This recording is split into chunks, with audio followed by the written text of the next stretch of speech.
नारायणाखिलगुरो भगवन्नमस्ते शिवाय नमः शिवलिंगाय नमः तन्मे मनः शिवसंकल्पमस्तु सर्वे भवन्तु सुखिनः।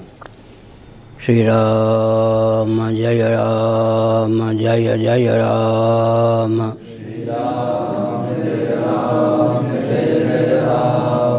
धर्म की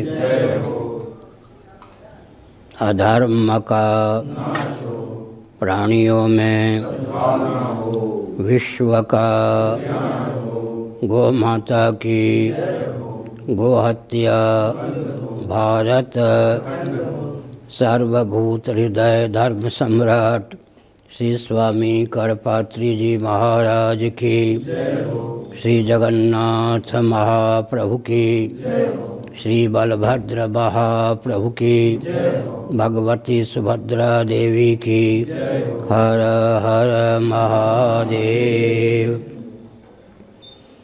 गोविंद जय जय गोपाल जय जय। गोविंद जय जय गोपाल जय जय।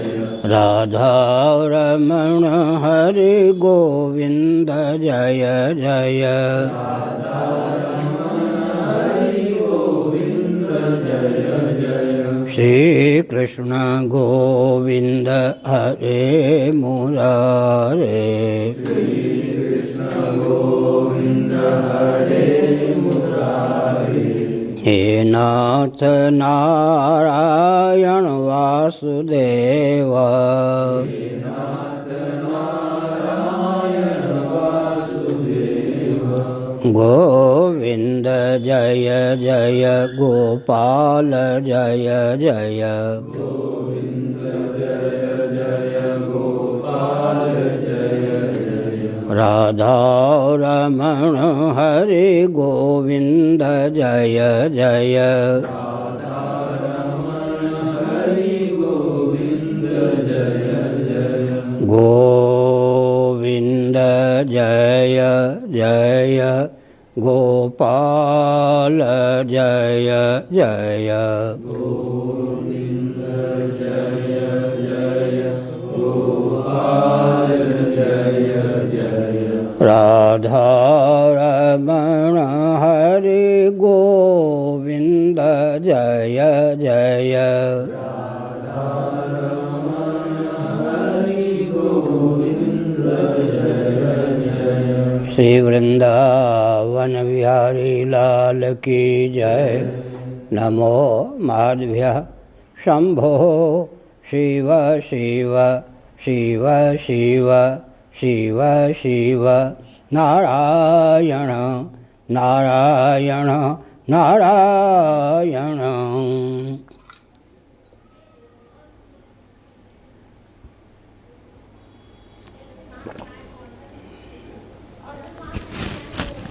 मान्य महानुभावों, आपने समय की सीमा में सुगम शैली में बहुत ही उत्तम भावों को व्यक्त किया। जो सिद्धांत है उसे व्यावहारिक धरातल पर उतारने की विधा पर भी आपने दक्षतापूर्वक प्रकाश डाला। आपकी आस्था की सराहना है, आपके अपनत्व की सराहना है।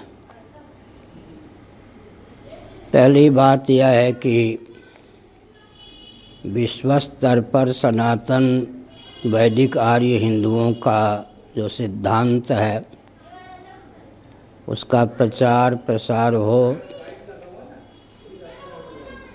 ऐसा होने पर कोई किसी तंत्र से संबद्ध व्यक्ति क्यों न हो, उसकी आस्था का केंद्र सिद्धांत बन ही सकता है। मैंने पिछले सत्रों में एक सांकेतिक सूत्र दिया था। हमारे वैदिक सिद्धांत को बौद्धों ने अपने शब्दों में गुम्फित किया। पिरोया तत्व पक्षपातो ही स्वभावो धियाम। जीव का जीव की बुद्धि का स्वभाव है तथ्य का, सत्य का पक्षधर होना। यदि हम दर्शन, विज्ञान और व्यवहार में सामंजस्य साधकर विश्व स्तर पर तथ्य को, सिद्धांत को ख्यापित करते हैं तो पूरे विश्व में अधिकांश व्यक्ति हमारे हृदय से साथ देने के लिए तत्पर हो जाएंगे। मैंने एक संकेत किया। वैचारिक धरातल पर हम विजयश्री इसलिए प्राप्त करेंगे कि हमारा जो सिद्धांत है कोई काल्पनिक नहीं है। जिस अधिनियम का पालन सृष्टि की संरचना में, सृष्टि के पालन में, सृष्टि के संहार में होता है, परमात्मा की शक्ति प्रकृति है। प्रकृति के कार्य आकाश, वायु, तेज, जल, पृथ्वी, ये पंचभूत हैं। इनमें जो निसर्ग सिद्ध या स्वभाव सिद्ध सिद्धांत अनुगत हैं, जिनके कारण इनकी स्थिति और उपयोगिता प्राप्त है, उन सब का अनुशीलन करके सनातन सिद्धांत को अभिव्यक्त किया गया है। अतः कहीं से हमको चुनौती प्राप्त हो यह संभव नहीं। केवल वस्तुस्थिति के प्रकाश की आवश्यकता है। विज्ञान की दृष्टि से भी मैं एक संकेत करता हूँ। शिव पुराण के अनुसार कुछ नए तथ्यों को भी उद्भासित करने का भाव है। शिव पुराण में कहा गया पृथ्वी है, उसमें उत्पादनी शक्ति सन्निहित है, कौन नहीं मानेगा। स्थावर जंगम प्राणी जितने हैं पृथ्वी से समुत्पन्न होते हैं। जल जीवन है, जल में पालनी शक्ति है। अग्नि में दाहिका शक्ति है, संहार की शक्ति स्वभाव से सन्निहित है। वायु से भी हम परिचित हैं, भौतिकवादी भी वायु के अस्तित्व को मानते हैं। उसमें तिरोधान और निग्रह की शक्ति है। आकाश अवकाशप्रद है, उसमें अनुग्रह की शक्ति है। पूरा विज्ञान हम एक वाक्य में उद्भासित कर सकते हैं। पूरा विश्व इससे लाभान्वित हो सकता है। उत्पत्ति, स्थिति, संहार, निग्रह, तिरोधान और अनुग्रह, इन छहों को अच्छी प्रकार समझ लें तो वैज्ञानिक जगत में भी हम विजयश्री प्राप्त कर सकते हैं। व्यावहारिक जीवन भी हमारा सुखद हो सकता है। एक संकेत मैंने इस बार किया, थोड़ा विचार कीजिए। महोपनिषद के 6ठे अध्याय का एक वचन है जो आजकल बहुत प्रसिद्ध है। शुक्ल जी, शर्मा जी ये सब सुनते ही हैं, कहते हैं वसुधैव कुटुंबकम। वेदों का शिरोभाग उपनिषद है। महोपनिषद के 6ठे अध्याय का यह वचन है, श्रुति है यह, वसुधैव कुटुंबकम। उदार चरिता नाम तो वसुधैव कुटुंबकम। बौद्धिक धरातल पर जिनका जीवन उन्नत होता है, प्रशस्त विचार से जो मंडित समन्वित होते हैं, उनकी दृष्टि में वसुधा पृथ्वी से उपलक्षित अनंत कोटि ब्रह्मांड में जितने स्थावर जंगम प्राणी हैं वे परमात्मा के परिवार के सदस्य हैं। पृथ्वी भी, जल भी, तेज भी, वायु भी, आकाश भी परमात्मा के द्वारा अभिव्यक्त उत्पन्न होने के कारण हम सब के सब एक परिवार के सदस्य हैं। पृथ्वी भी, जल भी, तेज भी, वायु भी, आकाश भी, स्थावर जंगम प्राणी। अब मैं शरीर विज्ञान की दृष्टि से कहता हूँ, मनुष्य व्यावहारिक जीवन में वसुधैव कुटुंबकम को कैसे क्रियान्वित करे। प्रायोगिक दृष्टि से कहता हूँ, छांदोग्य उपनिषद बृहदारण्यक में पंचाग्नि विद्या का वर्णन है। मैं कुछ अंश उसका लेकर बोल रहा हूँ। पंचाग्नि विद्या का वर्णन बहुत उत्तम ढंग से छांदोग्य उपनिषद बृहदारण्यक में है। शंकर भाष्य का हिंदी अनुवाद भी गीता प्रेस से प्रकाशित है। मैं एक संकेत करता हूँ। अन्न पाते हैं, अन्न भी हमारे यहाँ प्राणी है, स्थावर प्राणी। जगदीश चंद्र बसु ने यांत्रिक विधा का अवलंबन लेकर अन्न को भी स्थावर प्राणी सिद्ध किया। हमारे यहाँ तो पहले से ही अन्न स्थावर प्राणी है, उसी को उद्भिज्ज कहते हैं। पृथ्वी के गर्भ से जो उत्पन्न हो उसका नाम उद्भिज्ज है, उसी का दूसरा नाम स्थावर प्राणी है। पंच ज्ञानेन्द्रियाँ, पंच कर्मेंद्रियाँ, प्राण और अंतःकरण की शक्ति अभ्यंतर रूप से काम करती है इनमें। इसलिए हमने संकेत किया प्रज्ञा शक्ति, प्राण शक्ति से संपन्न वृक्षादि भी हैं, स्थावर प्राणी भी हैं, उद्भिज प्राणी भी हैं। तो हमारे शरीर विज्ञान पर ही विचार करें तो वसुधैव कुटुंबकम का प्रायोगिक स्वरूप हम समझ सकते हैं। हमारे जीवन का उपयोग और विनियोग अपने और सबके हित में हो सकता है। पहले जीव अन्न से तादात्म्यपन्न होता है। इसका अर्थ क्या हुआ? इसका अर्थ हुआ उद्भिज प्राणी के रूप में हम पहले होते हैं। ये शरीर का मौलिक स्वरूप उद्भिज है, अन्न है। उसके बाद माता पिता के शरीर में अन्न पहुंचने पर क्या होता है? विचार करके देखें तो रजवीर का रूप धारण करता है। उसी को पारिभाषिक रीति से कहते स्वेद। जल का रूप धारण कर लेता है तो हम स्वेदज हो जाते हैं। शरीर का मौलिक रूप है उद्भिज, उसके बाद कौन सा रूप होता है? स्वेद। फिर माता के गर्भ में हम आते हैं तो फिर क्या हो जाते हैं? पिंडाकार हो जाते हैं। आधुनिक विज्ञान भी मानता है अंडाकार हो जाते हैं। तो स्वेद के बाद में शरीर का एक रूप परिवर्तित होता है, विस्तृत होता है, विकसित होता है, जिसको अंड कहते हैं। फिर जेर सहित माँ के पेट से हम मनुष्य उत्पन्न होते हैं, पशु भी उत्पन्न होते हैं। इसका अर्थ क्या हुआ? हम जो जरायुज प्राणी हैं, जो शरीर जरायुज है, इसका पूर्व रूप क्या है? अंडा।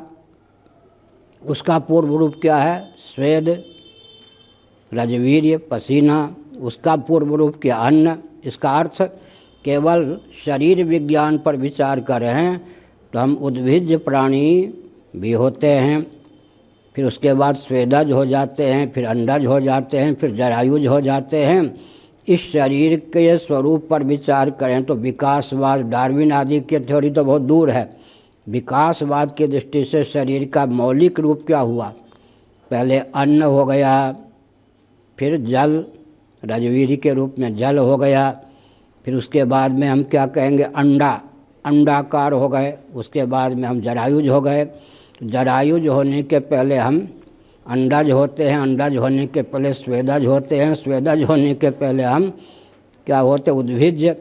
तो शरीर की दृष्टि से ही विचार करें हैं तो हमारा शरीर ही पूरा विश्व हो गया या नहीं? अर्थात विश्व में जितने स्वेद अंडज प्राणी हैं, स्वेदज प्राणी हैं, उद्भिज प्राणी हैं, जरायुज प्राणी हैं, उनके प्रति स्वयं अपनत्व का भाव आ सकता है। मर्यादा की सीमा में सबके प्रति उदात्त भावना का उदय हो सकता है, केवल देह विज्ञान के माध्यम से। और एक संकेत करता हूँ, आज हम बहुत सुगम भाषा में बोलने का प्रयास करेंगे। समाज हमको समष्टि के साथ जोड़ता है, उस पर हमारा ध्यान केंद्रित नहीं होता, इसलिए हमारे जीवन में संकीर्णता होती है। थोड़ा विचार कीजिए, एक व्यक्ति घर के बाहर जाता है तो उसका परिचय समाज क्या देता है? अमुक परिवार के। वो व्यक्ति परिवार के नाते माना जाता है, पारिवारिक स्तर पर उसका परिचय होता है। मोहल्ले, कस्बे, गांव के बाहर जाता है तो अमुक मोहल्ले के, अमुक कस्बे के, अमुक गांव के हैं। समाज क्या करता है? उत्तरोत्तर उसका परिचय समष्टि से जोड़ के देता है। एक व्यक्ति अपने जिला के बाहर जाता है तो अमुक जिला के हैं। जिला के स्तर पर उस व्यक्ति की पहचान होती है ना। समाज उसको किस रूप में लेता है? अमुक जिला के। हम प्रांत के बाहर जाते हैं, कोई व्यक्ति प्रांत के बाहर जाता है तो अमुक प्रांत के, अमुक राज्य के हैं। और राष्ट्र के बाहर जाता है तो अमुक देश के हैं। और बाद में फिर क्या हो जाता है? पुण्य के प्रभाव से देह त्याग के बाद स्वर्ग में पहुंच गया तो भूमंडल से आया हुआ यह प्राणी है। इसका अर्थ क्या हुआ? समाज हमको समष्टि के साथ जोड़ता है। जिस गति से समाज हमको समष्टि के साथ जोड़ता है उसको हम अपना लें। समष्टि से तादात्म्य पत्ति हमारे जीवन में हो जाए तो हम सिद्धों के सिद्ध हो जाएं, सबके लिए वरदान स्वरूप हो जाएं। अब तक जो मैंने कहा उसका सारांश क्या निकला? घर के बाहर परिवार की दृष्टि से हमारा परिचय हो गया,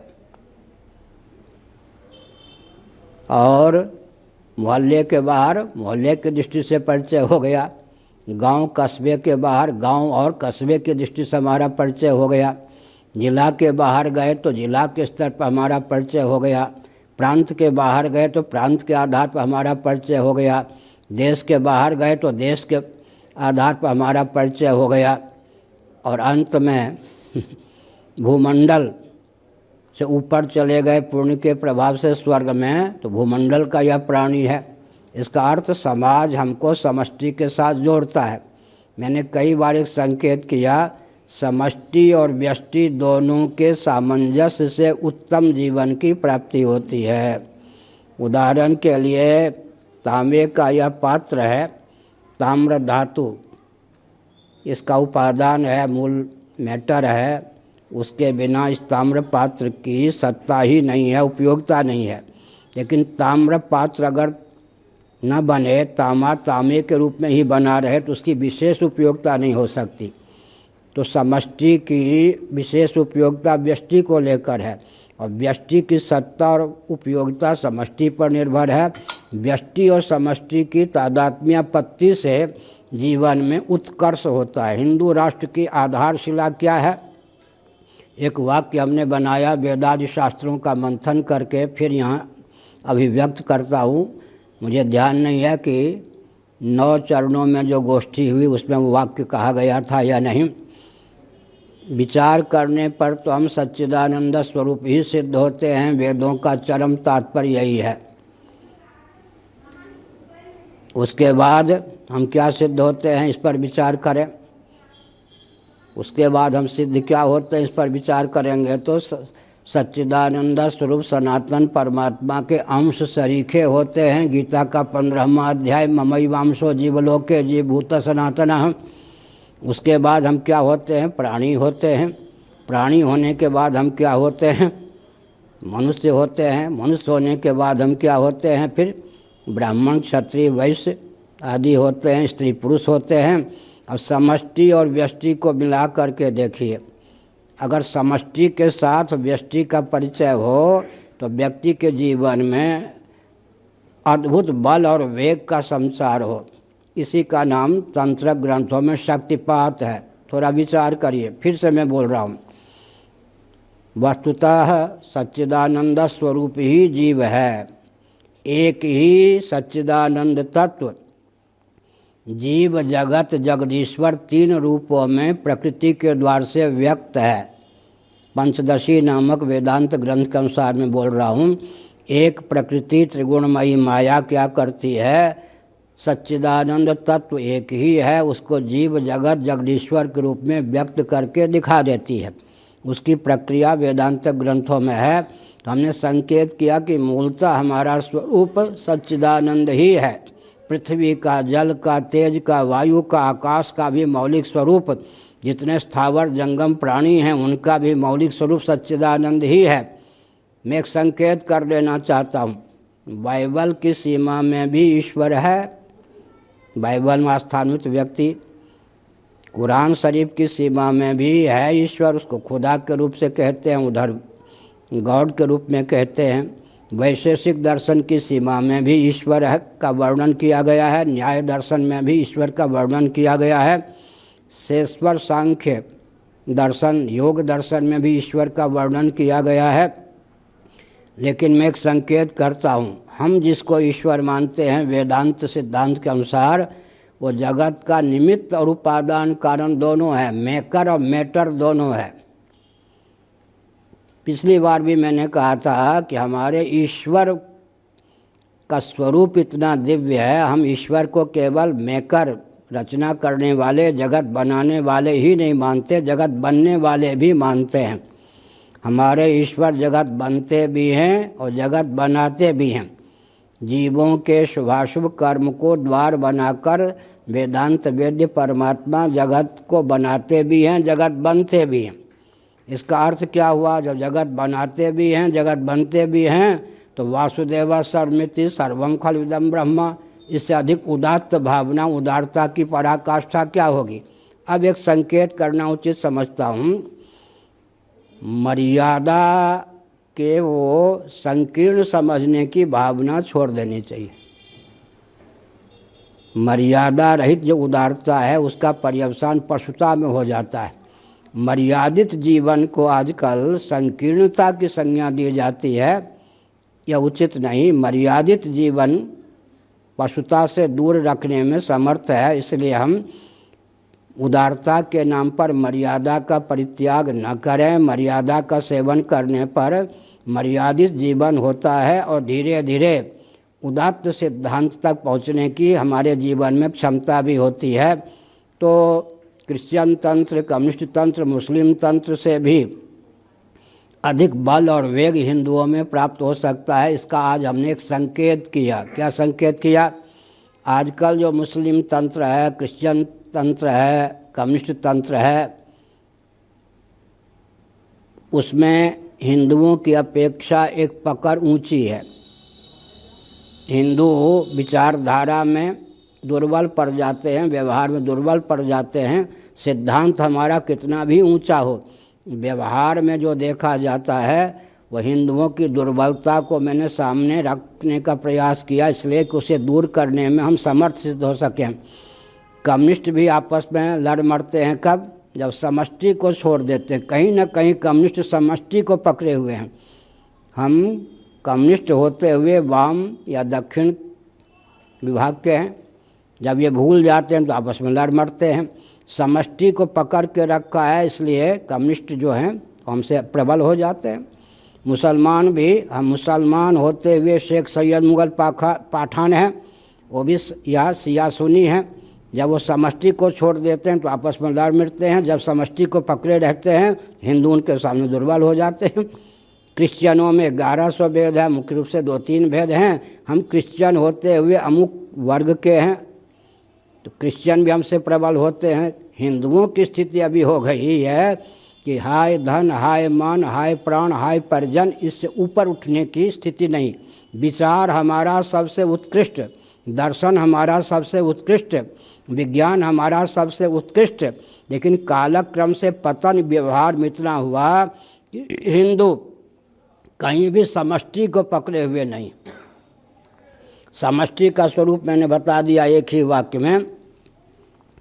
तत्वतः सच्चिदानंद स्वरूप होता हुआ मैं प्राणी हूँ, परमात्मा का अंश हूँ, परमात्मा का अंश होता हुआ प्राणी हूँ, प्राणी होता हुआ मनुष्य हूँ, मनुष्य होता हुआ फिर हिंदू हूँ, हिंदू होता हुआ ब्राह्मण क्षत्रिय आदि स्त्री पुरुष हूँ। समष्टि के साथ व्यष्टि को पकड़ के रखें तो हिंदुओं में एक सप्ताह के अंदर ही इतना बल और वेग का संचार हो जाए कि पूरा विश्व उनके सामने नतमस्तक हो जाए। अभी समष्टि को पकड़ने की भावना न होने के कारण, संकीर्णता की पराकाष्ठा होने के कारण हिंदू विचारधारा में कितना भी उत्कृष्ट क्यों न हो, व्यावहारिक धरातल पर विश्व में सम्मान नहीं प्राप्त कर पाता है। मैंने एक संकेत किया, इसको समझने की आवश्यकता है। लेकिन यह भी एक समझने की बात है, आजकल जो आक्षेप होता है ना अधिकतर वर्णम व्यवस्था को लेकर, जैसा कि शुक्ल जी ने बताया, वर्णम व्यवस्था को लेकर अब मैं स्वयं पूर्व पक्ष प्रस्थापित करता हूँ, समय की सीमा में भावों को व्यक्त करता हूँ, पूरा विश्व उससे सहमत हुए बिना नहीं रहेगा। वैचारिक धरातल पर सहमति की अपेक्षा है, अनुपालन की क्षमता किसमें है किसमें नहीं है बात दूसरी है। अगर वैचारिक धरातल पर व्यक्ति ने सिद्धांत को स्वीकार कर लिया तो हमारे लिए वरदान स्वरूप सिद्ध हो सकता है। अब हम एक प्रश्न करते हैं, उत्तर भी देते हैं। अर्थशास्त्र की दृष्टि से विचार कर लीजिए, काम शास्त्र की दृष्टि से विचार कर लीजिए, धर्म की दृष्टि से विचार कर लीजिए, मोक्ष की दृष्टि से विचार कर लीजिए, लौकिक उत्कर्ष की दृष्टि से विचार कर लीजिए, पारलौकिक उत्कर्ष की दृष्टि से विचार कर लीजिए, परमात्मा की प्राप्ति की दृष्टि से विचार कर लीजिए, मृत्यु जड़ता दुख पर विजय प्राप्त करने की दृष्टि से विचार कर लीजिए। मंगलाचरण में आपने कहा था असतो मा सद्गमय, इसका अर्थ क्या हुआ? मृत्यु जड़ता दुख से अतिक्रांत जीवन। इसका अर्थ क्या हुआ? स्वरूपतः सच्चिदानंद स्वरूप होकर हम स्थित रहें, सारी समस्या का समाधान हो गया। समस्या तो जितने प्राणी हैं 3 ही है ना, मृत्यु का भय, जड़ता और दुख। मृत्यु का भय, जड़ता और दुख, इससे अतिक्रांत जीवन हो गया, अर्थात प्रत्येक अंश स्वभावतः अपने अंशी की ओर आकृष्ट होता है। एक विचित्र बात, हमारी चाह का सचमुच में विषय क्या है? हमारी चाह का, इच्छा का जो सचमुच में विषय है वही हमारा असली स्वरूप है। एक वाक्य के बल पर ही हिंदुओं में या जो भी मानवता के पक्षधर हैं उनमें अद्भुत बल और वेग का संचार हो सकता है। फिर से सुनिए, हमारी चाह का जो सचमुच में विषय है उस पर विचार कीजिए। उसको लेकर हम तो कहते अमीबा ही नहीं, वृक्ष तक में कोई भेद नहीं है, विगान नहीं है। प्राणियों की हर प्रवृत्ति और निवृत्ति का नियामक कौन है? मृत्यु का भय। मृत्यु का भय। भूखा व्यक्ति भोजन क्यों चाहता है? भूखे व्यक्ति की भोजन में प्रीति प्रवृत्ति का नियामक कौन है? भूख के चपेट में आकर कहीं दम न तोड़ जाऊं, मर न जाऊं। और भरपेट भोजन कर लेने के बाद भोजन से उपरामता का नियामक कौन है? अधिक भोजन करने पर संग्रहणी के चपेट में आकर, अफरा के चपेट में आकर दम न तोड़ जाऊं। जितने प्राणी हैं उनकी प्रवृत्ति और निवृत्ति का पहला नियामक कौन है? इस पर विचार कीजिए। सार्वभौम सिद्धांत है मृत्यु का भय, अमृतत्व की भावना। जहाँ मृत्यु का भय है वहाँ अमृतत्व की भावना, मृत्युंजय पद प्राप्त करने की भावना, मृत्युंजय होकर रहने की भावना स्वतः सिद्ध है। प्राणियों की प्रवृत्ति का पहला नियामक है मृत्यु का भय, अमृतत्व की भावना। प्रवृत्ति हो या निवृत्ति, हमारा जितना व्यवहार है उसका नियामक है मृत्यु का भय, अमृतत्व की भावना। जड़ता का भय, अखंड विज्ञान बोध की भावना। दुख का भय, अखंड आनंद की भावना। इसका अर्थ क्या है? हमारी चाह का सचमुच में विषय वही है जो हमारा तात्विक स्वरूप है, असली स्वरूप है। हम मृत्यु, जड़ता, दुख से अतिक्रांत जीवन क्यों चाहते हैं? क्योंकि हमारा मौलिक स्वरूप सतचित आनंद स्वरूप है। असतो मां सद्गमय, तमसो मां ज्योतिर्गमय, मृत्योर्मां मृतम गमय। अब जब हम हिंदुत्व की दृष्टि से शुक्ल जी यह सामने रखेंगे पक्ष, कौन ऐसा तंत्र है हिंदुओं में की बात नहीं, कम से कम मनुष्य में, मुस्लिम तंत्र हो, क्रिश्चियन तंत्र हो, कम्युनिस्ट तंत्र हो, मृत्यु से अतिक्रांत जीवन की भावना किसमें नहीं? जड़ता, अज्ञता, नासमझी, मूर्खता के चपेट से विमुक्त, चिद रूप होकर, विज्ञान स्वरूप होकर रहने की भावना किसमें नहीं है? दैहिक दैविक भौतिक ताप से विमुक्त होकर आनंद स्वरूप होकर रहने की भावना किसमें नहीं है? इसका मतलब मृत्यु, जड़ता, दुख के चपेट से विनिर्मुक्त ऐसा जीवन जहाँ मौत की छाया भी न पहुँच सके, मूर्खता की छाया भी न पहुँच सके, दुख की छाया भी न पहुँच सके, अर्थात सच्चित आनंद मात्र होकर शेष रह सकूं। हमारी चाह का सचमुच में विषय वही है जो हमारा मौलिक स्वरूप है। एक हम वैज्ञानिक ढंग से बात करते हैं, प्रत्येक अंश स्वभावतः अपने अंशी की ओर आकृष्ट होता है। गुरुत्वाकर्षण का सिद्धांत है। प्रत्येक अंश, न्यूटन को ले लीजिए, हमारे शास्त्रों से तो उनके यहाँ वो सिद्धांत गया। एक सेब का फल ले लीजिए, मिट्टी का ढेला ले लीजिए, बल और वेग पूर्वक ऊपर उछालिए। बल और वेग के शांत होने पर मिट्टी का ढेला अपने अंशी पृथ्वी की ओर आकृष्ट हुए बिना नहीं रह सकता है। इसका अर्थ क्या है? इसका अर्थ यह है कि प्रत्येक अंश स्वभावतः अपने अंशी की ओर आकृष्ट होता है, और जब तक अंशी से एकीभूत न हो जाए तब तक उसको विश्राम प्राप्त हो ही नहीं सकता है। जल, गंगा जल हो आदि हो, नदियों का प्रवाह समुद्र की ओर होता है। अग्नि प्रज्वलित करते हैं तो उसकी ज्वाला ऊपर की ओर उठती है, क्योंकि उसका उद्गम स्थान नभोमंडल में विद्यमान आदित्य या सूर्य है। प्रत्येक अंश स्वभावतः अपने अंशी की ओर आकृष्ट होता है, और अंशी से एकीभूत हो जाने पर उसको विश्राम प्राप्त होता है। सार्वभौम सिद्धांत है। यदि हम सच्चिदानंद न होते तो हमारे आकर्षण का विषय सच्चिदानंद तत्व नहीं होता। मृत्यु से, जड़ता से, दुख से अतिक्रांत जीवन हम नहीं चाहते। कौन मुस्लिम तंत्र में, क्रिश्चियन तंत्र में, कम्युनिस्ट तंत्र में व्यक्ति होगा जो मृत्यु, जड़ता, दुख से अतिक्रांत जीवन न चाहता हो? हमने एक संकेत कर दिया। अब ये सार्वभौम सिद्धांत है। सिद्धांत के बल पर पूरे विश्व को हिंदूकरण, लाठी गोली बम के बल पर नहीं। फिर जनसंख्या की दृष्टि से भी अभी 2 मिनट बाद में कहूँगा। पहले सिद्धांत की दृष्टि से हमने संकेत किया। पहला सार क्या निकला? पूरे विश्व को बताइए कि आखिर आपकी चाह का विषय प्राणी मात्र, केवल मनुष्य नहीं, अमीबा इत्यादि भी ले लीजिए, प्राणी मात्र की चाह का विषय क्या है? प्रत्येक अंश स्वभावतः अपने अंश की ओर आकृष्ट होता है। यदि जीव सच्चिदानंद स्वरूप न होता, प्राणियों का मौलिक स्वरूप सच्चिदानंद न होता, तो मृत्यु, जड़ता, दुख से अतिक्रांत जीवन के प्रति प्रीति प्रवृत्ति क्यों होती? मृत्यु, जड़ता, दुख से अतिक्रांत जीवन के प्रति प्रीति और प्रवृत्ति डंके की चोट से तथ्य को सिद्ध करती है कि समस्त प्राणियों का मौलिक स्वरूप कौन है? सच्चिदानंद ही। और एक विचित्र बात है, ये तो मैंने कहा जीवों को लेकर, कार्य कारण भाव को लेकर पूरा विश्व विचार करे कि तत्व कितने हो सकते हैं। वैज्ञानिक धरातल पर, मैं दर्शन की बात करके अब विज्ञान की बात करता हूँ, तत्व गणना फिजिक्स में कितने हैं, केमिस्ट्री में कितने हैं, लेकिन हमारे यहाँ ये बहुत बढ़िया है, तथ्य है। क्या तथ्य है जी? सन्निकट निर्विशेष का नाम कारण होता है, सन्निकट सविशेष का नाम कार्य होता है। कार्य और कारण की संख्या का निर्धारण केवल एक सूत्र के आधार पर हो सकता है। इसलिए विज्ञान में फिजिक्स केमिस्ट्री को भी हमारा अनुगमन करने के लिए बाध्य होना पड़ता है। तत्व संख्या कितनी, वैज्ञानिक जगत में विचार करने की आवश्यकता है। सन्निकट निर्विशेष का नाम कारण होता है, सन्निकट सविशेष का नाम कार्य होता है। जब कोई वस्तु अपने से अधिक सविशेष को उत्पन्न करने में समर्थ नहीं होती, तब अंतिम कार्य कही जाती है। अंतिम कार्य, उदाहरण के लिए आकाश में केवल एक गुण है शब्द, वायु में शब्द स्पर्श 2 गुण है, अग्नि में शब्द स्पर्श रूप 3 गुण हैं, और जल में शब्द स्पर्श रूप रस 4 गुण होते हैं, पृथ्वी में शब्द स्पर्श रूप रस 5 गुण होते हैं।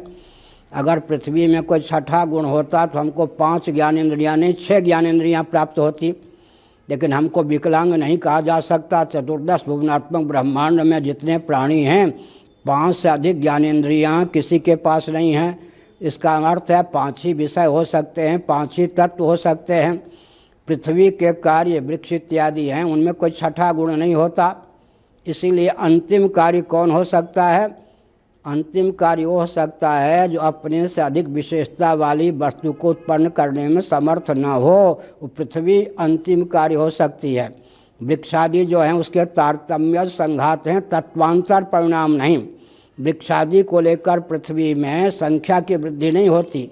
इसका अर्थ हुआ पदार्थ गणना को लेकर के भी हम अगर विचार करें तो हमारा सिद्धांत, सनातन सिद्धांत तैत्तिरीय आदि उपनिषद के अनुसार, पैंगलोपनिषद के अनुसार अकाट्य है। तत्व निर्णय को लेकर भी पहले मैंने कहा कि लक्ष्य को लेकर भी सच्चिदानंद तत्व की प्राप्ति हमारा लक्ष्य है। सच्चित आनंद स्वरूप होकर रहना, मृत्यु, अज्ञता, जड़ता, दीनता, दरिद्रता, सतिक्रांत जीवन, ये हमारा लक्ष्य है। इसका खंडन विश्व में कोई तंत्र नहीं कर सकता।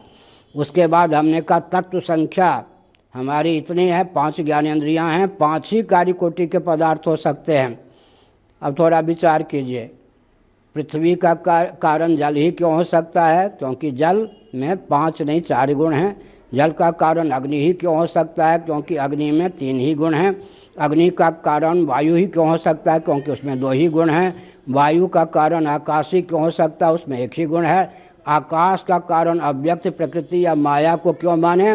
क्योंकि वो शब्द की बीजावस्था है और प्रकृति तक ही सीमित रहें, परमात्मा को मानने की क्या आवश्यकता है? क्योंकि वो बीजावस्था भी विगलित हो जाए तब क्या कहते हैं? निर्वीज, निर्विशेषता की अवधि। उदाहरण के लिए बहुत अच्छा भगवान शंकराचार्य ने उदाहरण दिया, बीज में अंकुरोत्पादनी शक्ति न रह जाए, घुन लग जाए, दीमक लग जाए, अथवा गर्म तवे पर बीज को रखकर भून दीजिए तो बीज, पृथ्वी तो है, बीज का पर्यवसान पृथ्वी में तो हो गया, बीज से बीजांतर की प्राप्ति नहीं हो सकती, अंकुरोत्पादनी शक्ति उससे नष्ट हो गई। अव्यक्त जो है, जिसको प्रकृति कहते हैं, नेचर कहते हैं, माया कहते हैं, प्रधान कहते हैं, उसमें प्रपंच को उत्पन्न करने की क्षमता है, बीजावस्था है। और बीजावस्था भी विगलित हो जाए तो परमात्मा ही हो सकते हैं। कुल मिला के 7 तत्व हो गए। कार्य कोटि के 5 तत्व हो गए, पृथ्वी जल तेज वायु आकाश। कारण कोटि का अव्यक्त हो गया, जिसको प्रधान या प्रकृति कहते हैं। कार्य कारणातीत परमात्मा निर्विशेषता की अवधि, अर्थात जहाँ कोई भी विशेषता न चले। अब गणित की दृष्टि से विचार कीजिए, 9 के पहले 8 को मानना पड़ेगा एक न्यून, 8 के पहले 7 को, 7 के पहले 6 को, 6 से पहले 5 को, 5 से पहले 4 को, 4 से पहले 3 को, 3 से पहले 2 को, 2 से पहले 1 को, 1 से पहले 0 को, 0 से पहले कोई संख्या नहीं बनेगी। 1 से 1 कार्य करने पर भी 0, 2 से 2 कार्य करने पर भी 0, 3 से 3 कार्य करने पर भी 0। 1 - 1 = 0 का अर्थ क्या हुआ? 2 - 2 = 0 का अर्थ क्या हुआ? इसका मतलब 2 से 2 अंक पहले, 3 से 3 अंक पहले, 1 से 1 अंक पहले। 1 को 1 क्यों कहते हैं? 0 के आगे जिसका पहला स्थान है। 2 को 2 क्यों कहते हैं? 0 के बाद जिसका दूसरा स्थान है। 3 को 3 क्यों कहते हैं? 0 के बाद जिसका तीसरा स्थान है। 0 से भी न्यून अंक अगर गणित वाले मानेंगे तो हमने 24 दोष दिया है। वैदिक मैथमेटिक्स इस मठ की देन है। इस मठ के शंकराचार्य 143 में श्री भारती कृष्ण महाभाग ने विश्व को वैदिक मैथमेटिक्स दिया। उसमें 400 पृष्ठ हैं। केवल 25 पृष्ठों की व्याख्या हमारे कंप्यूटर में दाना पानी सुलभ होकर से प्रकाशित करेंगे। 1542 पृष्ठों में 25 पृष्ठ की व्याख्या लिखी गई है। तो हम एक संकेत करना चाहते हैं, 0 से भी किसी अंक को नीचे मानेंगे तो 24 दोषों की उद्भावना की गई। फिर जो गणित होगा दिशाहीन हो जाएगा। तो हमने क्या कहा? निर्विशेषता की अवधि को हम प्रथम तत्व मानेंगे और सविशेषता की अवधि को अंतिम तत्व मानेंगे। हमने संकेत क्या किया अब तक? दर्शन की दृष्टि से भी सामने कोई नहीं आ सकता, नतमस्तक हुए बिना विश्व नहीं रह सकता। हमने विज्ञान की दृष्टि से, तत्व संख्या की दृष्टि से विचार किया। अब व्यवहार की दृष्टि से विचार करके वचन को विराम देते हैं। सावधान, व्यवहार की दृष्टि से ले लीजिए। आजकल पूरे विश्व में आर्थिक क्रांति, अर्थ प्रधान विश्व है, काम प्रधान विश्व है। धर्म और मोक्ष का तो केवल नाम रह गया है। गिने चुने व्यक्तियों के माध्यम से धर्म और मोक्ष की बात सामने आती है, नहीं तो अर्थ को लेकर ही पूरा विश्व क्या है? दौड़ रहा है, चाल पाल है। अर्थ की दृष्टि से थोड़ा विचार कर दीजिए, क्यों हम हिंदू धर्म को माने, सनातन सिद्धांत को माने? आर्थिक दृष्टि से इसकी क्या उपयोगिता है? यह प्रश्न किया जा सकता है, उत्तर लीजिए। अब मैं फिर धीरे बोलता हूँ। ऐसी व्यवस्था की कल्पना कीजिए जहाँ जन्म से हर व्यक्ति की जीविका आरक्षित है। बात तो समझ में आ रही होगी। ऐसी व्यवस्था की कल्पना कीजिए जहाँ हर व्यक्ति की जीविका जन्म से आरक्षित है। अमेरिका भी सुन ले, ब्रिटेन आदि भी सुन ले, मोदी जी भी सुन लें, जोगी जी भी सुन लें, नवीन जी भी सुन लें। ऐसी व्यवस्था की कल्पना कीजिए जहाँ हर व्यक्ति की जीविका जन्म से आरक्षित है। आर्थिक विपन्नता, अनावश्यक विषमता हुए बिना रहे संभव नहीं।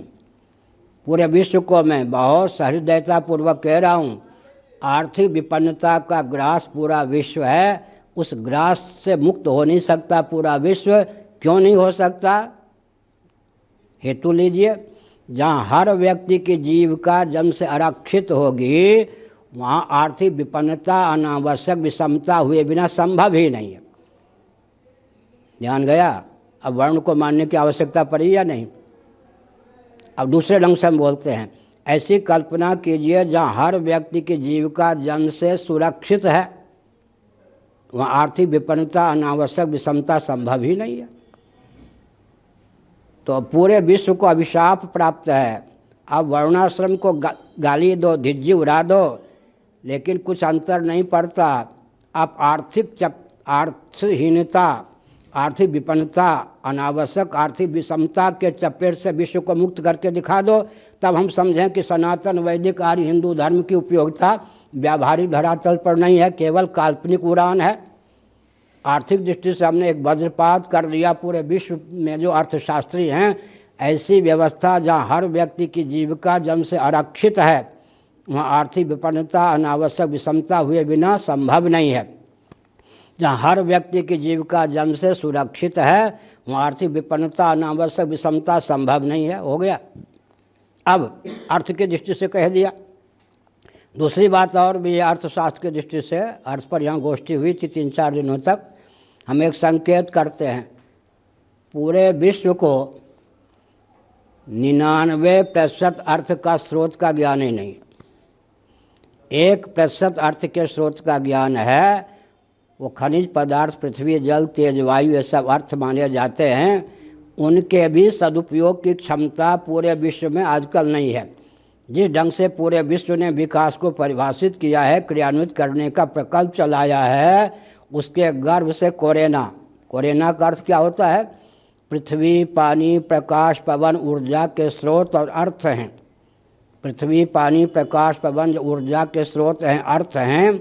ये इतने दूषित, विकृत और क्षुब्ध, कुपित कर दिए गए हैं कि अर्थ नहीं, अनर्थ ही अनर्थ है। इसका मतलब क्या हुआ?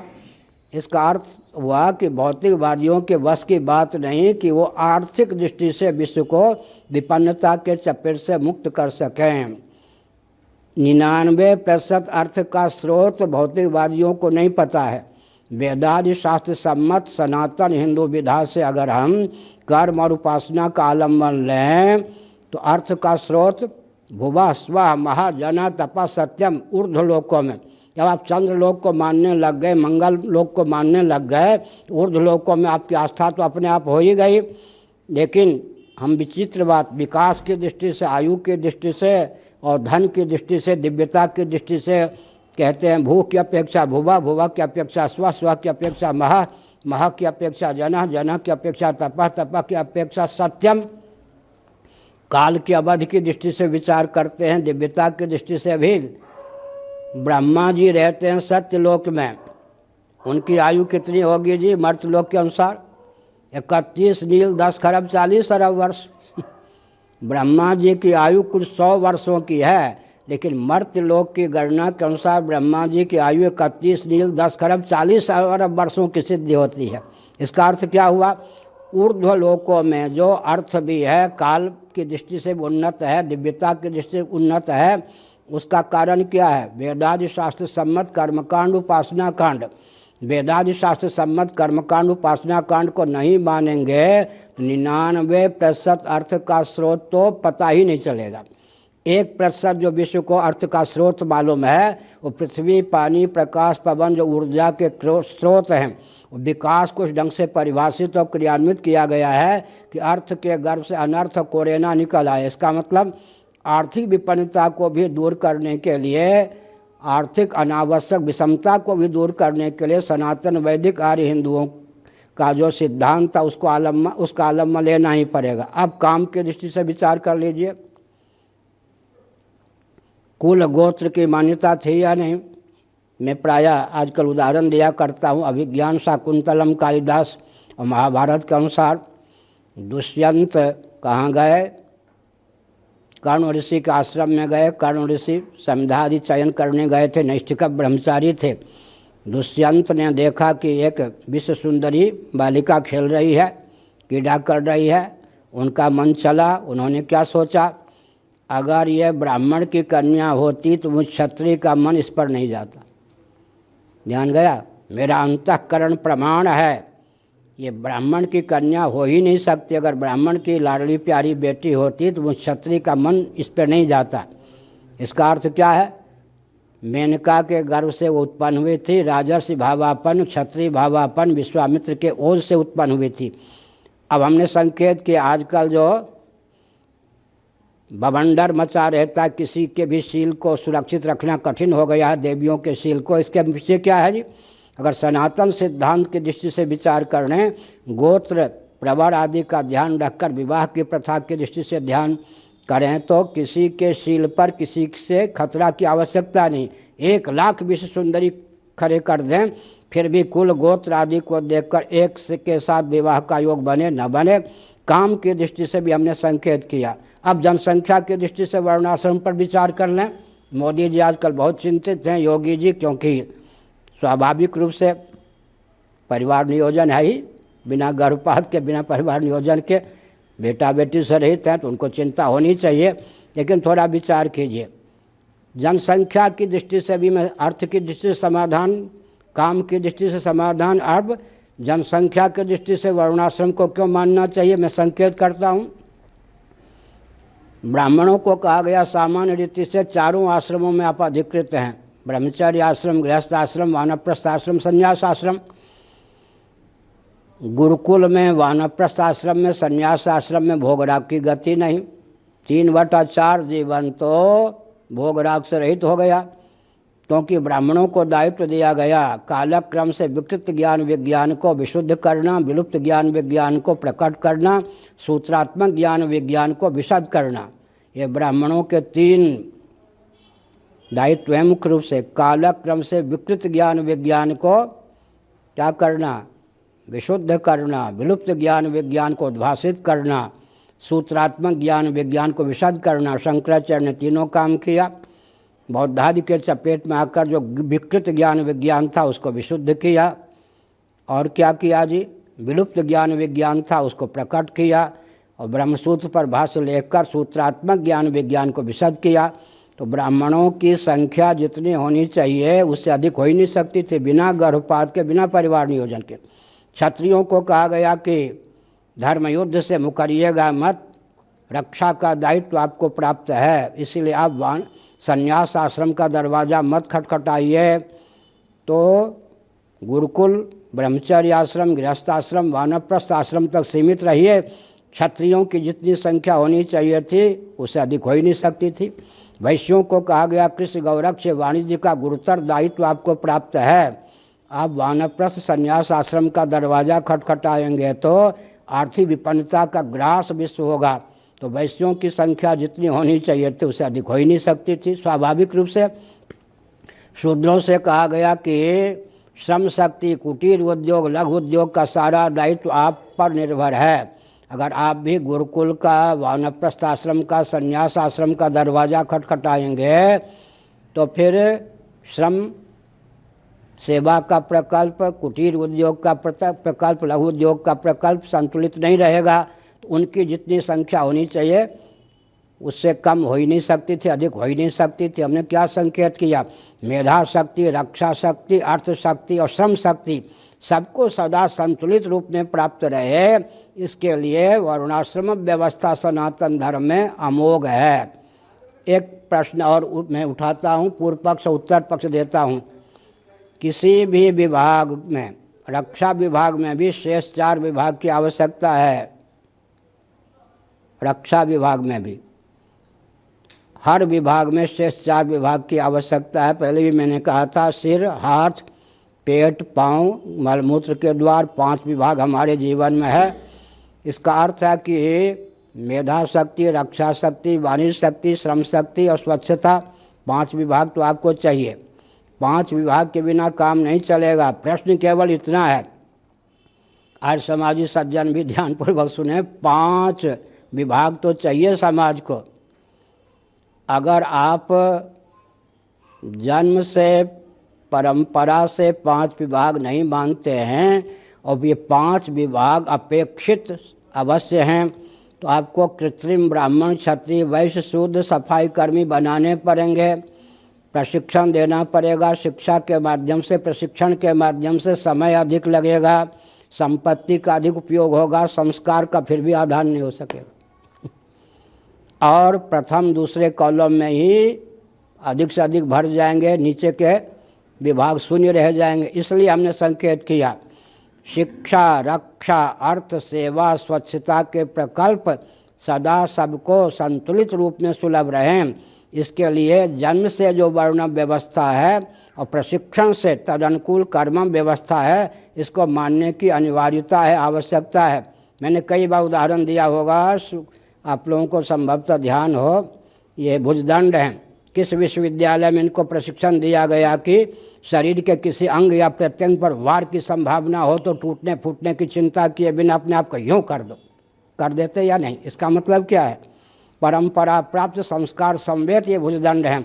तो वर्णाश्रम व्यवस्था का पालन कर सके कोई न कर सके, उसकी उपयोगिता का खंडन कोई नहीं कर सकता। आर्थिक दृष्टि से भी मत आया, काम की दृष्टि से भी और धर्म की दृष्टि से भी एक संकेत करता हूँ। थोड़ा विचार कीजिए। धर्म का खंडन, आजकल कहते हैं धर्म निरपेक्ष, क्या क्या बोलते हैं। मैं संकेत करना चाहता हूँ धर्म का अर्थ क्या होता है जी। अगर केवल 4-5 वाक्यों में धर्म के स्वरूप को ख्यापित किया जाए, पूरा विश्व लोटपोट हो जाएगा, धर्म को पालन करने के लिए उन्मुख होगा। धर्म का अर्थ सावधान, धारणात् धर्म, अमरकोश इत्यादि, मत्स्य पुराण, अग्नि पुराण। निरुक्ति क्या है? धारणात् धर्म, जो धारक है वो धर्म, जिसके द्वारा धारण हो वो धर्म। भूत कोटि सिद्ध कोटि के धर्म का यह लक्षण है। कठोपनिषद में आत्मा का नाम धर्म है। अब ध्यानपूर्वक सुनिए।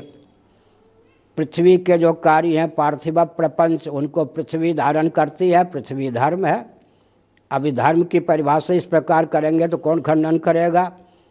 पृथ्वी को धारण करने वाला जल धर्म है, जल को धारण करने वाला तेज सन्निकट निर्विशेष धर्म है, तेज को धारण करने वाला पवन या वायु धर्म है, वायु को धारण करने वाला आकाश धर्म है, आकाश को धारण करने वाला सन्निकट निर्विशेष अव्यक्त धर्म है, और परम धर्म अव्यक्त को भी आत्मसात करने वाला, उसको वश में करके सृष्टि की संरचना आदि करने वाला परमात्मा तत्व आत्म तत्व कठोपनिषद के अनुसार धर्म है। ये धर्म का सिद्ध कोटि का लक्षण है, इसको कोई स्वीकार न करे, संभव ही नहीं है, जीवन ही नहीं रहेगा एक क्षण भी। अब लीजिए साध्य कोटि का धर्म, यज्ञ दान तप और व्रत। वर्णाश्रम की बात तो मैंने संकेत में कर दी। अब यज्ञ दान तप और व्रत, इस पर विचार कीजिए, जिसका खंडन कौन करेगा? मुट्ठी खोलेंगे समाज के हित में तब तो यज्ञ का संपादन करेंगे ना। शास्त्रीय विधा से यज्ञ होगा तो कितने के जीवन में उसका पोषण प्राप्त होगा, कितनों का पेट भरेगा, कितनों को दाना पानी मिलेगा। मुट्ठी को खोले बिना, त्याग का बल प्राप्त किए बिना यज्ञ का संपादन नहीं हो सकता, दान का संपादन नहीं हो सकता, और भोग को त्यागे बिना व्रत का संपादन हो ही नहीं सकता है, और सुख को त्यागे बिना तप का संपादन नहीं हो सकता है। जीवन में अद्भुत बल, त्याग का अद्भुत बल और वेग अर्जित करने के लिए साध्य कोटि के जो यज्ञ दान तप व्रत हैं, इनका भी पालन करना ही पड़ेगा। अब हमने संकेत किया कि हर दृष्टि से, अर्थ की दृष्टि से, काम की दृष्टि से, धर्म की दृष्टि से और मोक्ष की दृष्टि से, पहले बात मैंने कह दी। मोक्ष का अर्थ क्या है जी? मृत्यु जड़ता दुख से अतिक्रांत जीवन की प्राप्ति, ऐसा जीवन जहाँ मौत की छाया, जड़ता की छाया, अज्ञता की छाया, दुख की छाया भी न पहुँच सके। अब हम व्यावहारिक धरातल पर आते हैं। ये हमने दर्शन और विज्ञान की दृष्टि से बात कही, पूरा विश्व से सहमत हो सकता है। किसी को बलपूर्वक हमें हिंदू नहीं बनाना है, विचारधारा से पूरा विश्व प्रभावित होकर उसका हृदय हिंदुत्व के रंग में रंग ही सकता है, पृथक से वो हिंदू अपने को माने या न माने। अब थोड़ा भारतीय संविधान की 25वीं धारा, मोदी जी सावधान, भारतीय संविधान की 25वीं धारा सूझबूझ पूर्वक बनाई गई थी या नहीं? जिसके अनुसार जैन बौद्ध सिख ये सब के सब हिंदू परिभाषित किए गए थे। पूर्व जन्म स्थान्वित होने के कारण, पुनर्जन्म स्थान्वित होने के कारण। एक मैं दार्शनिक वाक्य बोलता हूँ, देह के नाश से जीवात्मा का नाश नहीं होता, देह के भेद से जीवात्मा में भेद की प्राप्ति नहीं होती। इस सिद्धांत में जिसकी आस्था है वो हिंदू है। फिर से सुनिए, हमारा कर्मकांड हो, उपासना कांड हो, ज्ञान कांड हो, वैदिक मार्ग पर चलने के लिए मूल धन क्या चाहिए, पूंजी क्या चाहिए? परंपरा प्राप्त ये आस्था हो हमारे जीवन में, या तर्कणा शक्ति के आलम्बन से ये आस्था हमारे जीवन में हो कि देह के नाश से जीवात्मा का नाश नहीं होता, देह के भेद से जीवात्मा में भेद की प्राप्ति नहीं होती। वही वेदादि शास्त्र सम्मत कर्मकांड, उपासना कांड, ज्ञान कांड में अधिकृत हो सकता है। अब थोड़ा उदाहरण लीजिए। कल्पना कीजिए किसी व्यक्ति की आयु 70 वर्षों की पूर्ण हो चुकी है। एक वर्ष में कदाचित उसने एक ही स्वप्न देखा हो, तो 70 वर्षों की अवधि में स्वप्न के 70 शरीर उसके नष्ट हो गए या नहीं? लेकिन अपना नाश तो नहीं मानता। इसका अर्थ हो गया कि देह के नाश से अपना नाश नहीं, शरीर की संख्या 70, अपनी संख्या 1 मानता है। अगर हमको भगवद गीता में जैसे भगवान श्री कृष्ण की कृपा से अर्जुन को दिव्य दृष्टि प्राप्त हुई, या वेदव्यास जी की कृपा से संजय को दिव्य दृष्टि प्राप्त हुई थी, हमको 5 मिनट के लिए दिव्य दृष्टि प्राप्त हो जाए, अनादिकाल से अब तक जितने शरीरों को हमने सब बना दिया, अपने द्वारा त्यागे गए उन सब शरीरों का हमको दर्शन प्राप्त हो जाए तो एक एक व्यक्ति, एक एक जीव के द्वारा त्यागे गए शरीरों से कोटि कोटि ब्रह्मांड पट जाएं। स्पष्ट है कि देह के भेद से जीवात्मा में भेद की प्राप्ति नहीं होती। देह के नाश से जीवात्मा का नाश नहीं होता। ये वैदिक सिद्धांत है, इसको फूंक मार करके उड़ा देगा संभव नहीं। आजकल डार्विन की थ्योरी तो गई, आजकल इस बात को मानने के लिए सब विवश हो गए हैं कि देह के नाश से जीवात्मा का नाश नहीं होता, देह के भेद से जीवात्मा में भेद की प्राप्ति नहीं होती। इसका भी कोई खंडन नहीं कर सकता, वर्णाश्रम का कोई खंडन नहीं कर सकता। एक और अंत में कहता हूँ, वर्णाश्रम न माने और मानवोचित धर्म माने, जैन बौद्ध सावधान। हम अहिंसा के पक्षधर हैं, सत्य के पक्षधर हैं, अस्तेय के पक्षधर हैं, पंचशील कहते जैनों के यहाँ। हमने विद्यार्थी जीवन में जैन दर्शन पर प्रवचन किया था। जैन न होने पर भी उसमें प्रथम पुरस्कार DCM सेकेंडरी स्कूल में मिला था। हमने एक संकेत किया, क्या संकेत किया? हमने एक संकेत किया कि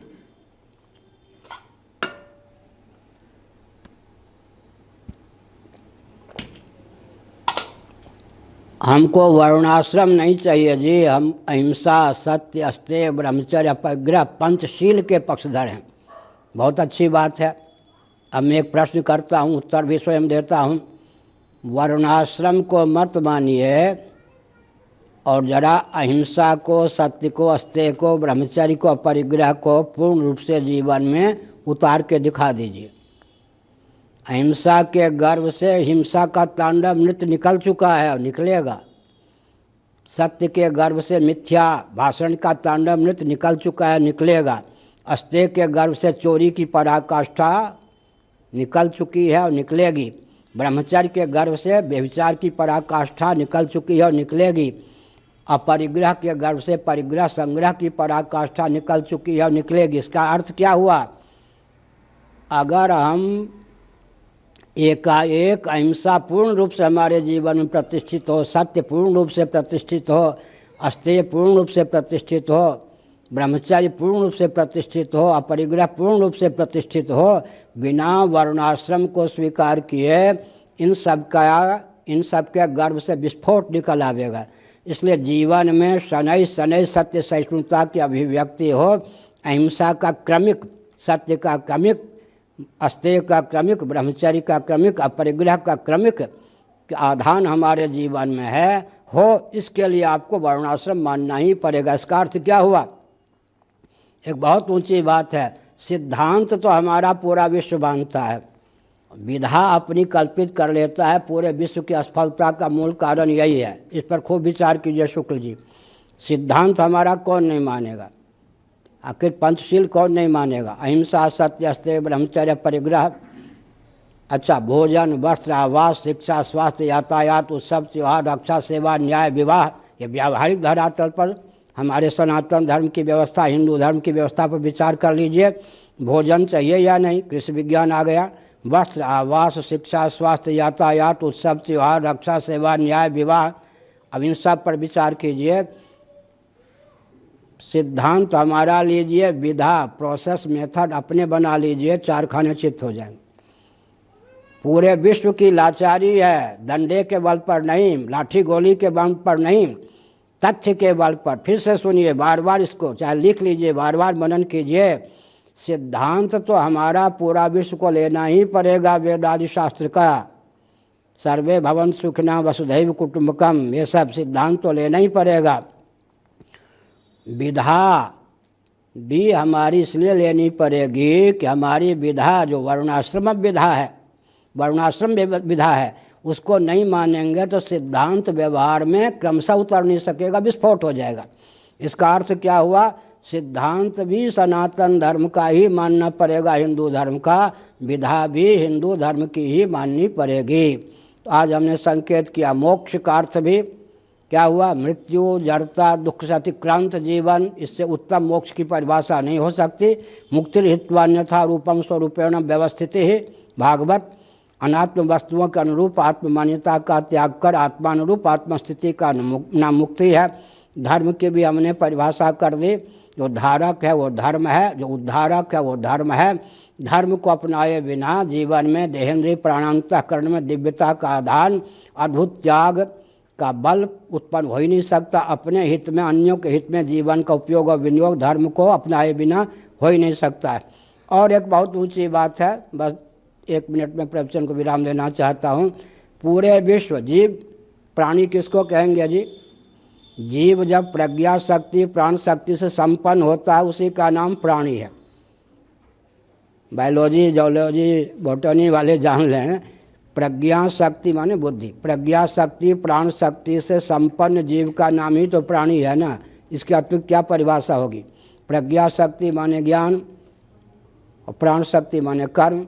अब पूरे विश्व को एक चुनौती है, बहुत लाड़ प्यार से, सनातन वैदिक आर्य हिंदू धर्म को मत मानिए, जरा ज्ञान और कर्म को विकसित करके बता दीजिए। आपके हित में, अन्यों के हित में आपके ज्ञान और कर्म का उपयोग और विनियोग हो, इसकी विधा ढूंढ के बता दीजिए। नहीं बता पाएंगे। फिर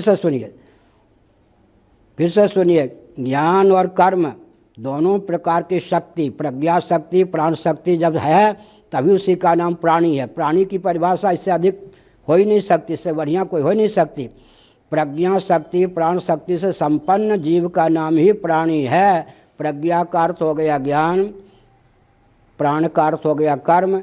आप वेदादि शास्त्र को मत मानिए, हिंदू धर्म को मत मानिए, हमें कोई सरदर्द नहीं, लेकिन हमारे प्रश्न का उत्तर दीजिए जनाब। हमारे उत्तर दीजिए प्रश्न का।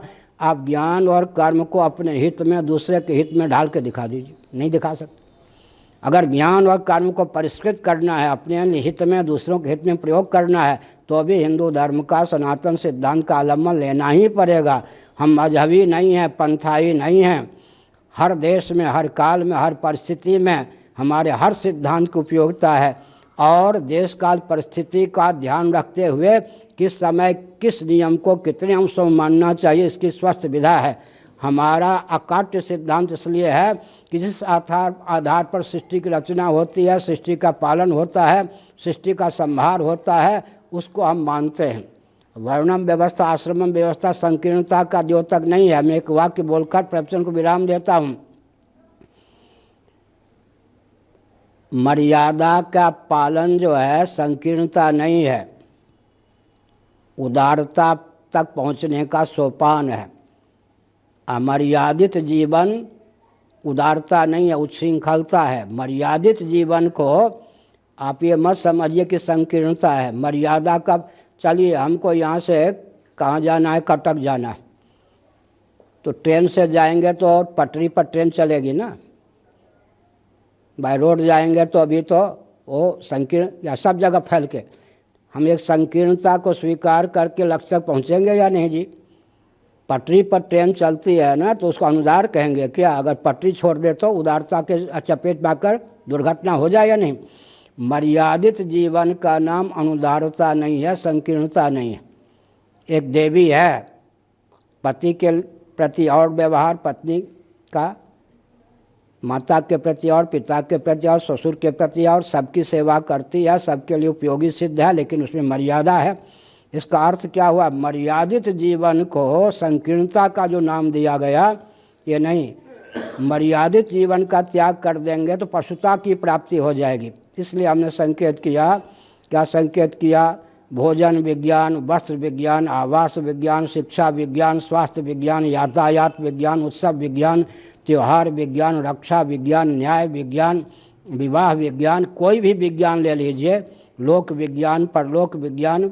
हाँ, अब मैं एक ही संकेत करता हूँ शुक्ल जी, आधुनिक वैज्ञानिकों से पूछिए कितने ब्रह्मांड हैं, क्या उत्तर देंगे? हम उत्तर दे रहे हैं स्कंद पुराण के अनुसार 3.5 करोड़ ब्रह्मांड। 3.5 करोड़ ही क्यों हैं जी? और वो माँ और अर्धमात्रा प्रणव के आधार पर पूरी सृष्टि की व्याख्या कर सकते। 3.5 करोड़ ब्रह्मांड है, स्कंद पुराण में लिखा है। 3.5 करोड़ ब्रह्मांड, मंत्र कितने होंगे जी? और वो माँ अनुलोम विलोम कर देंगे तो 7 करोड़, कोटि का प्रकार भी 7 करोड़ मंत्र होते हैं, 3.5 करोड़ ब्रह्मांड होते हैं। केवल, अब हम संकेत केवल एक अक्षर ब्रह्म, ओम का आलंबन लेकर अधिभूत अध्यात्म अधिदैव पूरे ब्रह्मांड का सबका प्रतिपादन कर सकते हैं, जड़ का चेतन का। तो संक्षेप की दृष्टि से भी केवल एक अक्षर का आलंबन लेकर अधिभूत अध्यात्म अधिदैव दर्शन विज्ञान व्यवहार सब का प्रतिपादन हो सकता है। सूत्र की दृष्टि से भी, व्याख्या की दृष्टि से भी, लोक की दृष्टि से भी, परलोक की दृष्टि से भी, परमात्मा प्राप्ति की दृष्टि से भी, धर्म की दृष्टि से भी, अर्थ की दृष्टि से भी, काम की दृष्टि से भी, मोक्ष की दृष्टि से भी हिंदू धर्म ही है। उसकी अनुकृति लोग कर सकते हैं। उस पर कटाक्ष करने से किसी के जीवन का मार्ग प्रशस्त हो सकता, संभव नहीं। हर हर महादेव। आप महानुभावों ने बहुत आस्था अपनत्वपूर्वक सुना। मैंने भी अपनी ओर से बहुत समय देने का प्रयास किया। नारायण।